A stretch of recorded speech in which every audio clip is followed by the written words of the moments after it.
ये रहे बोर्ड पे जो टाइप्स ऑफ प्रोनाउन है, यानी पर्सनल प्रोनाउन, पजेसिव डिपेंडेंट या हम कहेंगे पजेसिव डिटरमाइनर, पजेसिव इंडिपेंडेंट या हम कहेंगे पजेसिव प्रोनाउन, रिफ्लेक्सिव प्रोनाउन और इंटेंसिव प्रोनाउन जिसका नाम है, दूसरा नाम है एम्फेटिक प्रोनाउन। हम जानते हैं जो पर्सनल प्रोनाउन है ये सब्जेक्ट प्रोनाउन होते हैं और ऑब्जेक्ट प्रोनाउन होते हैं। जो सब्जेक्ट प्रोनाउन है I, we, you, he, she, it, they, और इनके ऑब्जेक्ट है आई। जो सब्जेक्ट प्रोनाउन है इसका ऑब्जेक्ट प्रोनाउन है मी। वी इसका ऑब्जेक्ट प्रोनाउन है अस। यू इसका ऑब्जेक्ट प्रोनाउन है यू। ही इसका ऑब्जेक्ट प्रोनाउन है हिम। शी का है हर। इट का है इट और दे का है देम। अब आपको समझना है ऐसे भी प्रोनाउंस है जैसे यू एक्ट करता है एज सब्जेक्ट और यही यू प्रोनाउन कभी एक्ट करता है एज ऑब्जेक्ट। ये सेम है एज सब्जेक्ट भी और एज ऑब्जेक्ट भी। अब आप कैसे आइडेंटिफाई करोगे कि ये कहां पे सब्जेक्ट है, ये कहां पे ऑब्जेक्ट है? मैं आपको यहां दिखाऊंगा, मैंने कुछ सेंटेंसेस यहां बोर्ड पे लिख के रखे हैं। इन्हीं की मदद से मैं आपको समझाऊंगा कि सब्जेक्ट प्रोनाउन और ऑब्जेक्ट प्रोनाउन इनकी प्लेसमेंट सेंटेंस में कहां होती है। यहां मैंने एक सेंटेंस लिखा है, यू हेल्प्ड मी यस्टरडे। यहां पे जो यू है ये है सब्जेक्ट और जो यहां पे मी है ये है ऑब्जेक्ट। यू है सब्जेक्ट और मी है इसमें ऑब्जेक्ट। दूसरा सेंटेंस इसमें आई है सब्जेक्ट और इसमें यू है ऑब्जेक्ट। आई है सब्जेक्ट इसमें और यू है इसमें ऑब्जेक्ट। ये सब्जेक्ट किस तरह से मैंने बताया है और ये किस तरह से मैंने ऑब्जेक्ट बताया है, यहां देखेंगे। जो यहां पे वर्ब है, यहां पे वर्ब है हेल्प और यहां पे भी वर्ब है हेल्प। जो डिक्लेरेटिव सेंटेंसेस होते हैं, जो वर्ब होता है इसमें चाहे कोई भी वर्ब हो, मैन वर्ब हो, लिंकिंग वर्ब हो या हेल्पिंग वर्ब हो या मॉडल वर्ब हो, कोई भी वर्ब हो, कोई भी ऑक्सिलरी वर्ब हो या कोई भी मैन वर्ब हो, उससे पहले सब्जेक्ट होता है। तो यहाँ पे यू एक्ट करता है एज सब्जेक्ट और यहाँ पे यू एक्ट करता है एज ऑब्जेक्ट, क्योंकि जो ये यू है ये वर्ब से पहले यूज हुआ है और जो ये यू है ये आफ्टर वर्ब यूज हुआ है। इसका मतलब आप आइडेंटिफाई करोगे सब्जेक्ट भी ऑब्जेक्ट भी, खासकर वो सब्जेक्ट जो सेम होते हैं, सब्जेक्ट प्रोनाउन भी वही होता है और ऑब्जेक्ट प्रोनाउन भी वही होता है। जैसे यू और इट, यू और इट सब्जेक्ट भी वही होता है, ऑब्जेक्ट भी वही होता है।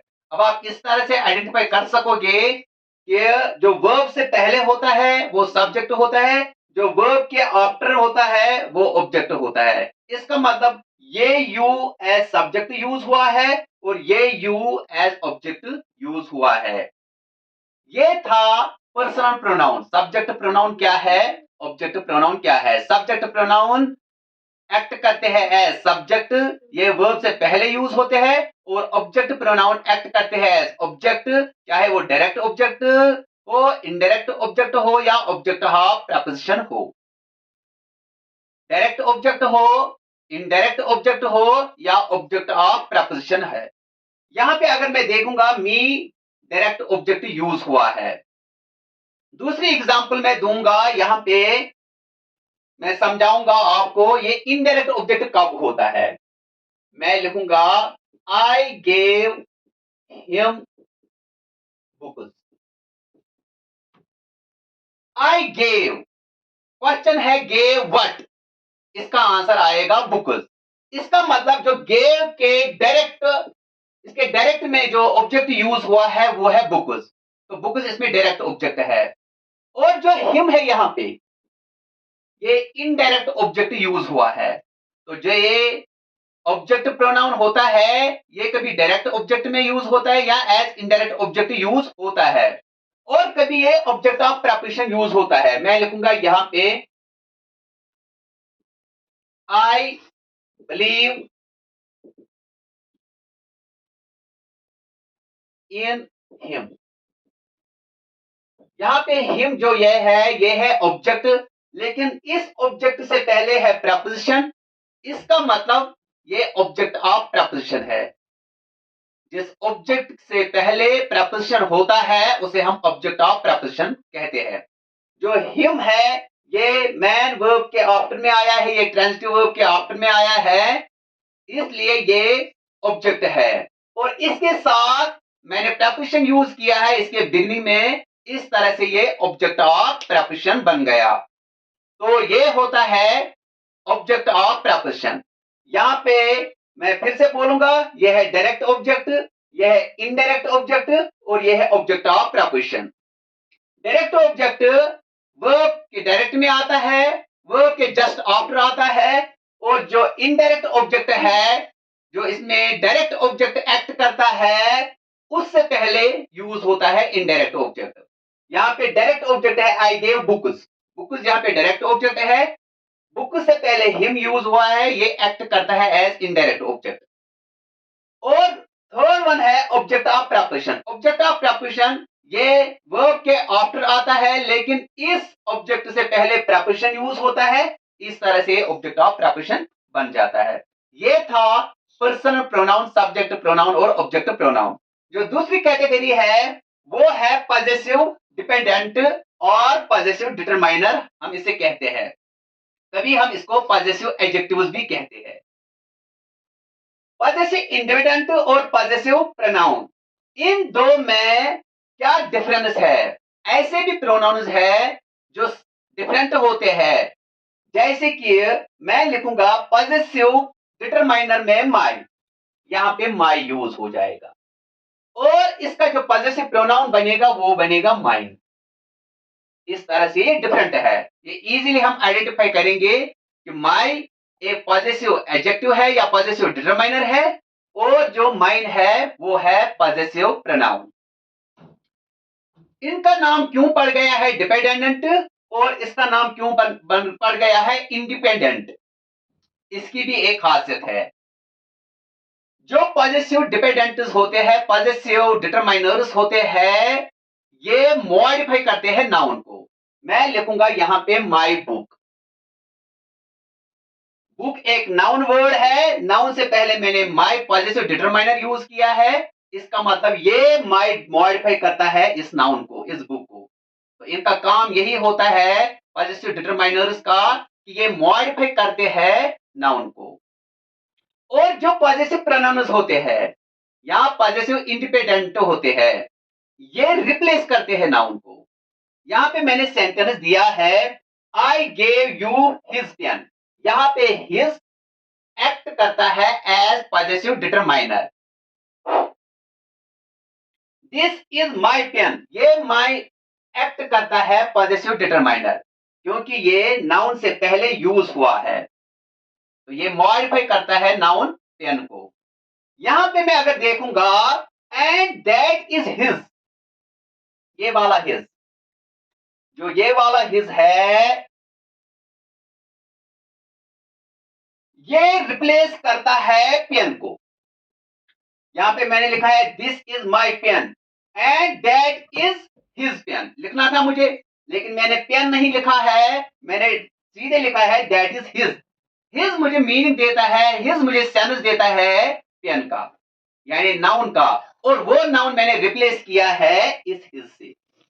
तो इनका काम यही होता है पॉजेसिव इंडिपेंडेंट उसका या पॉजेसिव प्रोनाउंस का, कि ये रिप्लेस करते हैं नाउन को। जो पॉजेसिव डिटरमाइनर्स होते हैं वो मॉडिफाई करते हैं नाउन को, जो पॉजेसिव प्रोनाउंस होते हैं वो रिप्लेस करते हैं नाउन को। यहां मैंने पेन नहीं लिखा है, तो पेन को रिप्लेस किया है इज हिज ने। मैंने ऐसा क्यों किया है? क्योंकि जो ये हिज है ये एक्ट करता है कभी एज पॉजेसिव डिटरमाइनर और कभी एक्ट करता है एज पॉजेसिव प्रोनाउन। बस आपको देखना है सेंटेंस में इसकी प्लेसमेंट कहां है। अगर नाउन से पहले यूज हुआ है तो आप इजीली आइडेंटिफाई करोगे कि ये पॉजेसिव डिटरमाइनर है, क्योंकि उस वक्त ये मॉडिफाई करता है नाउन को। और अगर हिज के बाद कोई नाउन नहीं यूज हुआ है, आपने देखा कि इसने रिप्लेस किया है नाउन को, तो इसका मतलब ये है पॉजेसिव प्रोनाउन उस टाइम। तो ये था पॉजेसिव डिपेंडेंट्स क्या होते हैं या पॉजेसिव डिटरमाइनर्स क्या होते हैं और पॉजेसिव प्रोनाउंस क्या होते हैं।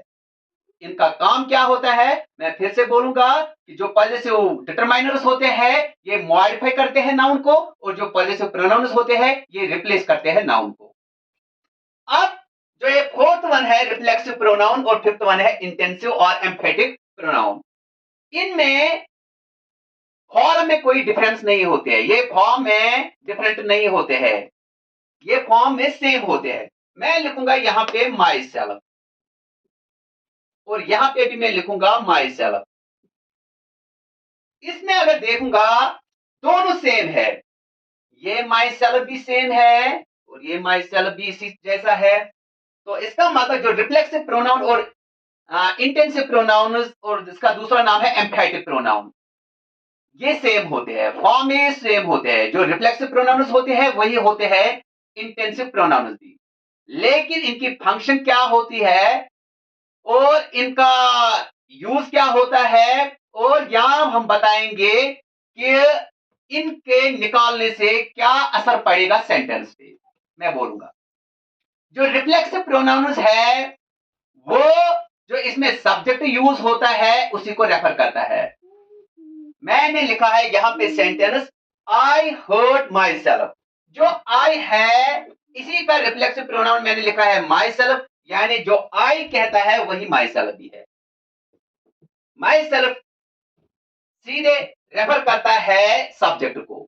जो सब्जेक्ट यूज होता है या ऑब्जेक्ट यूज होता है सेंटेंस में, फिर हम अगर रिफ्लेक्सिव प्रोनाउन यूज करेंगे वो रेफर करते हैं उस सब्जेक्ट को या उस ऑब्जेक्ट को। इनके निकालने से सेंटेंस का मीनिंग बदल जाएगा। मैं बोलूंगा आई हर्ट लास्ट टाइम, तो क्वेश्चन रेज होगा hurt what, hurt whom, hurt whom, तो ये रेज हो जाएगा क्वेश्चन। अगर मैंने ये माई सेल्फ नहीं लिखा है तो हम अंडरस्टैंड नहीं कर पाएंगे कि अगर इसने ये कोई एक्शन की है किस पे की है। यहां पे मैं बोलूंगा आई हर्ट माई सेल्फ। जो यहां पे माई सेल्फ है ये एक्ट करता है एज ऑब्जेक्ट। जो माई सेल्फ मैंने लिखा है ये एक्ट करता है एज ऑब्जेक्ट, क्योंकि ये डायरेक्ट वर्ब के बाद यूज हुआ है, ट्रांजिटिव वर्ब के बाद यूज हुआ है। जो रिफ्लेक्सिव प्रोनाउन है अगर हम निकालेंगे सेंटेंस से इन्हें, तो सेंटेंस का मीनिंग कंप्लीट नहीं होगा, ये कंप्लीट सेंटेंस नहीं देगा। दूसरा सेंटेंस मैंने लिखा है I believe in my self. यहां पे मैं अगर देखूंगा माई सेल्फ, ये भी रेफर करता है सीधे इस सब्जेक्ट की। जो सब्जेक्ट है इसी को ये रिफ्लेक्सिव प्रोनाउन रेफर करता है। ये जो सब्जेक्ट होता है उसी का रिफ्लेक्सिव प्रोनाउन हम बनाते हैं। आई का रिफ्लेक्सिव प्रोनाउन है माई सेल्फ। अब यहां पे इसका क्या यूज है, जो ये सेंटेंस है आई हर्ट माई सेल्फ, तो माई सेल्फ ऑब्जेक्ट है, लेकिन जो ये माई सेल्फ है ये प्रेपोजिशन के बाद यूज हुआ है, ये ऑब्जेक्ट ऑफ प्रेपोजिशन है, ऑब्जेक्ट ऑफ प्रेपोजिशन। एक्ट करता है ये रिफ्लेक्सिव प्रोनाउन एज ऑब्जेक्ट या एज ऑब्जेक्ट ऑफ प्रेपोजिशन। ये है रिफ्लेक्सिव प्रोनाउन का काम। लेकिन जो इंटेंसिव प्रोनाउन है, इंटेंसिव प्रोनाउन या एम्फेटिक प्रोनाउन जो है ये फॉर्म में रिफ्लेक्सिव प्रोनाउन जैसे होते हैं, लेकिन अगर हम इन्हें सेंटेंस से बाहर निकालेंगे, रिमूव करेंगे, तो सेंटेंस पे कोई असर नहीं पड़ेगा। अगर मैं यहां पे देखूंगा I myself phoned him, यहां पे देखूंगा he ate all apples himself.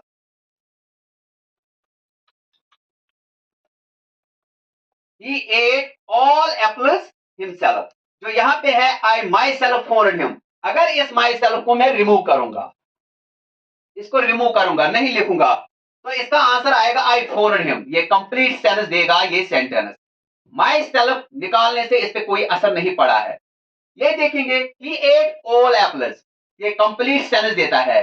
अगर मैं जो हिमसेल्फ है इसे बाहर निकालूंगा, इस पे कोई असर नहीं पड़ेगा। इसका मतलब जो रिफ्लेक्सिव प्रोनाउंस होते हैं वो एसेंशियल इंफॉर्मेशन देते हैं, और जो इंफेटिव प्रोनाउंस या हम कहेंगे इंटेंसिव प्रोनाउंस होते हैं ये एडिशनल इंफॉर्मेशन देते हैं। जो एडिशनल इंफॉर्मेशन देते हैं अगर हम उन्हें सेंटेंस से बाहर निकालेंगे उस सेंटेंस पे कोई असर नहीं पड़ता है, लेकिन अगर हम एसेंशियल इंफॉर्मेशन निकालेंगे उस सेंटेंस पे जरूर असर पड़ता है, वो कंप्लीट सेंस नहीं देता है। रिफ्लेक्सिव प्रोनाउन एसेंशियल इंफॉर्मेशन देते हैं, इंटेंसिव प्रोनाउन एडिशनल इंफॉर्मेशन देते हैं। तो यहाँ पे मैंने इस इंटेंसिव प्रोनाउन माई सेल्फ को निकाला है, इस इंटेंसिव प्रोनाउन हिमसेल्फ को निकाला है, सेंटेंस पे कोई असर नहीं पड़ा है, सेंटेंस कंप्लीट सेंस देता है। ये है रिफ्लेक्सिव प्रोनाउन और intensive pronoun. Reflexive pronoun act करता है as object, as indirect object और एज ऑब्जेक्ट ऑफ प्रपोजिशन। यहाँ पे ये एज डायरेक्ट ऑब्जेक्ट यूज होता है, यहाँ पे ऑब्जेक्ट ऑफ प्रपोजिशन यूज होता है, और यहाँ पे ये सेंटेंस है दे गेव देमसेल्व्स चॉकलेट, जो ये देमसेल्व्स है ये इनडायरेक्ट ऑब्जेक्ट है। जिस तरह से मैंने आपको बोला है यहाँ पे I gave him books, him indirect object है, इसी तरह से यहाँ पे देमसेल्व्स जो रिफ्लेक्सिव प्रोनाउन यूज हुआ है ये इनडायरेक्ट ऑब्जेक्ट काम करता है। तो रिफ्लेक्सिव प्रोनाउन एक्ट करता है कभी डायरेक्ट ऑब्जेक्ट, कभी इनडायरेक्ट ऑब्जेक्ट और कभी ऑब्जेक्ट ऑफ प्रपोजिशन। ये था टाइप्स ऑफ प्रोनाउन में पर्सनल प्रोनाउन क्या है, पर्सनल प्रोनाउन की टाइप्स क्या है। इसका टाइप है सब्जेक्ट प्रोनाउन, ऑब्जेक्ट प्रोनाउन, और सब्जेक्ट प्रोनाउन की प्लेसमेंट कहाँ है, ऑब्जेक्ट प्रोनाउन की प्लेसमेंट कहाँ है। ये मैंने बोला है कि सब्जेक्ट प्रोनाउन वर्ब से बिफोर आता है, वर्ब से पहले आता है, और ऑब्जेक्ट प्रोनाउन वर्ब के आफ्टर आता है। इसके बाद है possessive dependent, possessive independent. Possessive dependent का दूसरा नाम है पॉजेसिव डिटरमाइनर, और पॉजेसिव इंडिपेंडेंट का दूसरा नाम है पॉजेसिव प्रोनाउन। और ये कहां पे यूज होते हैं, जो पॉजेसिव डिपेंडेंट होता है वो नाउन से पहले यूज होता है क्योंकि वो नाउन को मॉडिफाई करता है, और जो पॉजेसिव प्रोनाउंस होते हैं वो नाउन को रिप्लेस करते हैं। इसके बाद आता है रिफ्लेक्सिव प्रोनाउन और इंटेंसिव प्रोनाउन। रिफ्लेक्सिव प्रोनाउन और इंटेंसिव प्रोनाउन सेम होते हैं। जो रिफ्लेक्सिव प्रोनाउन है ये एसेंशियल इंफॉर्मेशन देता है सेंटेंस में, और जो इंटेंसिव प्रोनाउन है ये नॉन एसेंशियल या एडिशनल इंफॉर्मेशन देता है सेंटेंस में। अगर हम रिफ्लेक्सिव प्रोनाउन को सेंटेंस से बाहर निकालेंगे तो सेंटेंस का मीनिंग बदल जाएगा, सेंटेंस का सेंस कंप्लीट नहीं होगा। लेकिन अगर हम इंटेंसिव प्रोनाउन सेंटेंस से निकालेंगे तो सेंटेंस पे कोई असर नहीं पड़ेगा, सेंटेंस फिर भी कंप्लीट सेंस देगा। तो अब रिफ्लेक्सिव जो प्रोनाउन है ये एक्ट करता है as direct object, as indirect object और एज ऑब्जेक्ट ऑफ प्रपोजिशन। अब इसके बाद जो आने वाले लेक्चर्स है टाइप्स ऑफ प्रोनाउन के, जैसे relative pronouns, interrogative pronouns, demonstrative pronouns, distributive pronouns, indefinite pronouns, reciprocal pronouns, बहुत सारे हैं, वो मैं वन बाय वन आपको समझाऊंगा।